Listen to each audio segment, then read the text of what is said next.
We're back to What's Next Radio.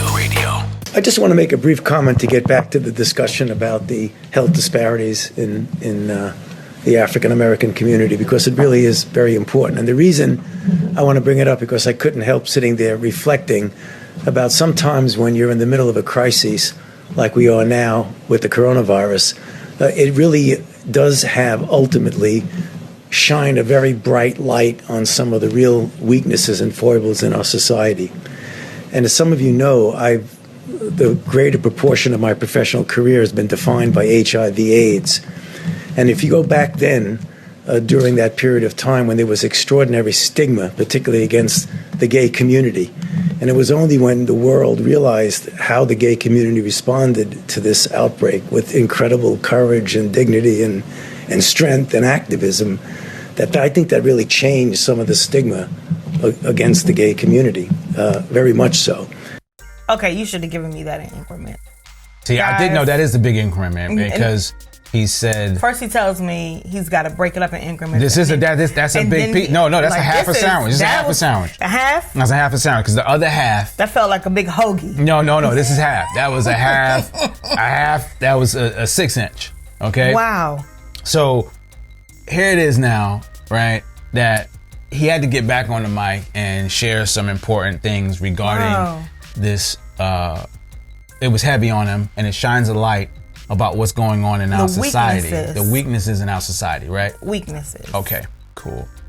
And so first you want to bring to our attention that we're eating, and so when we contract this virus, and we go to the hospital, right, and we have all these symptoms, underlying issues, correct, come up, flare up, and we're dying as a result, because right, our bodies have already been predisposition based on your and situation. Then you come back to the mic and say, what? Well, he brings it, he smooths it over, okay? Because I think that's what he came back to the mic to kind of say. And I think that's where he was going. And that's why he backed it up and brought in an analogy with resilience. I think that's where he was going. He was trying to point out, be resilient. I think getting patriotic, like, we're going to make it through this. We're stronger than this. Okay. Don't back down. Certain good, heroic talk. So he said in a cleanup version, and he wanted to clean it up because he didn't want to make it a black thing. So that's why you brought in another, not race of people. See, you brought in another subject of people, and you brought in the gay community, which is another hot topic. Yeah. First of all, the African American community is a hot topic. Sure, but we got to deal with these numbers, though. So how did I smooth over the numbers that we're trying to tell you in this briefing that are going to increase without making it sound like a racial thing? So remember, I was trying to tell you, we've been knowing about this all along. Remember? You guys know you eat Popeyes. That's what he said. You guys know you eat what you eat. You know you don't. You know what I mean? You smoke, you drink, your Hennessy. You know you do what you do. That's what he's saying. We've been knowing about this all along. But I'm just letting you know that because of your behaviors and the stuff you guys suffer from. But what was the gay community analogy? Because it was like, let's before this becomes racial, because I don't want you to believe that now Corona's racial.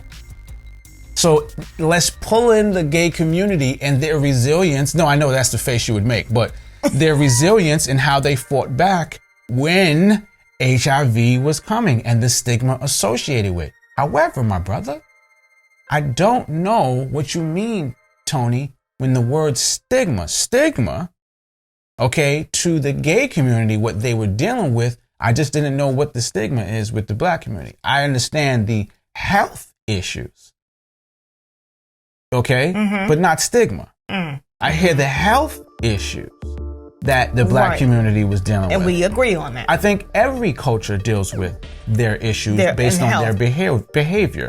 I think every culture, Chinese deal with theirs The Spanish deal with everybody. The white, you deal with yours. Like, everybody has their own behavioral, thing. Right. That, as a result of their behavior, results in this health thing. Right. Okay? So I don't know why you made the connection to the gay community. That's like a different community. And while they were dealing with I think that was more of a sexual context, right? Of what they were dealing with, right? How things were, that stigma, how you were contracting, not protection, right? I don't. Once again. Yeah, that is the face you make, because I'm like, okay, Tony, I appreciate that. I think I know what you're trying to do here, because he wanted to add some mayonnaise to the sandwich, which is very, mayonnaise isn't good either. See, so he's adding some fat.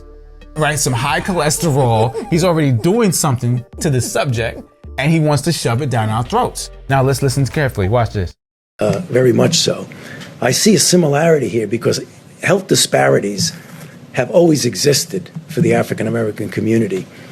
But here again, with the crisis, how it's shining a bright light on how unacceptable that is. Because yet again, when you have a situation like the coronavirus, they are suffering disproportionately. As Dr. Berg said correctly, it's not that they're getting infected more often, it's that when they do get infected, their underlying medical conditions, the diabetes, the hypertension, the obesity, the asthma, those are the kind of things that wind them up in the ICU and ultimately give them a higher death rate. Can I please break this down?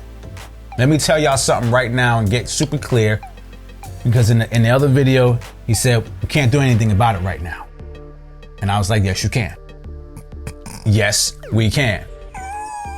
So maybe I should tell you in Obama voice. Oh, here we go. The voiceover. No, I'm like, how we can. Okay, because you see, diabetes is something you are dealing with. And, cut the sugar, which would alleviate what we are suffering from. And hypertension, I mean, come on. we tend to like salt. Okay, we eat Popeyes, Kentucky Fried, your grandmother's cooking. Well, pull back on the salt. You eat more kale. Okay, and obesity. My wife Michelle was helping out, working out with the kids and obesity, and do more running, play more basketball. There's no problem there. And asthma, that in itself comes directly from your lungs, which is a suffering thing coming from the dairy intake and the mucus buildup. So we can, yes, we can fight back with our own health. And Tony, you should chill out and therefore change. All right, that's me. That's it. That's it. Give him a head, guys. Give him a head. Because I'm trying to tell people every last thing he said on his list right here is a behavioral thing that you can switch. Disease in itself, dis-ease in itself, disease, you say it as one word, but it is you not at ease, and therefore it takes you, the way you went in is the way you come out. It's that simple. The way we got here, we gotta just go back the other way. You drive somewhere and you need to get home, right? What do? You remember. You go back and retrace your steps. You don't keep going forward and trying to go someplace else. I think I'm gonna make it. You retract your steps. Right. When you lose your keys. Right. When you retrace your steps. You restore, you go in reverse to find where you went off track. And you get back on track by going, you know what I'm trying to say to you? So, come on now. I started today. Exactly. How about that? Today, guys. Tell them about that. Yeah, so I was on my health journey. I started that about last year. Exactly. had some hiccups in the road, and then I stopped going to the gym. Right. Back in October. Right. We was going hard. And then I stopped doing everything. I stopped my crunches. I could have been doing those at home. I stopped everything. Yeah. Gained a little weight back, and then decided, you know what? Because I was pleased with my results. Right. Going back to what I was talking about in episode 2. Right. When you work for something, yes. you can appreciate the benefit. That's correct. So I appreciated my benefit of I was starting to slim down. Right. So now I started back today and went kind of hard for a whole hour, guys. Let's give it up. Let's give it up to her for that, okay? But it was worth it. Let me ask you this. Because you said, the point was you saw the benefit, and then you fell off track, and then to get back is to just go back to what you were doing. Yes. Okay? Yes. It's not like, you know what I'm saying to you? And the thing about it is you notice a difference in yourself. Right. It's not just the physical. You realize that you have more energy. Right. You do, when you go up the steps, it's not so much pressure on my knees. I can last a little bit longer when it comes to walking or anything. Like, you notice a change in your body, like internally. Beneficial change. Definitely. And for the legacy. I did not want my legacy to be, when the kid's filling out the form, do you have hypertension in your family? My mother. Right. Obesity, no, obesity. Right. Change that now. Let's change that. Cut the reins of that. Right. And do something different. Well, being the change. Let's change. Being the change that you want to see in the world, that you want to see in yourself. And I think that brings us to the point that, and we'll get to it, I think, towards the end here, is that what we want to see in our own community. Because this stuff like this, he's basically saying it's kind of up to y'all. Yes. He's basically saying, guys, we know about it, and we know that the virus is here. You're gonna get hit pretty hard. Right. You know what I mean? And if you would, but if you change, correct. Yeah. Then it may not be as detrimental. Let me finish up with this. The obesity, the asthma, those are the kind of things that wind them up in the ICU and ultimately give them a higher death rate. So when all this is over, and as we've said, it will end. We will get over coronavirus, but there will still be health disparities, which we really do need to address. Facts. So he's saying even after this, homie, y'all still got to change. Because you all will still have the same things y'all have had before the virus. Right.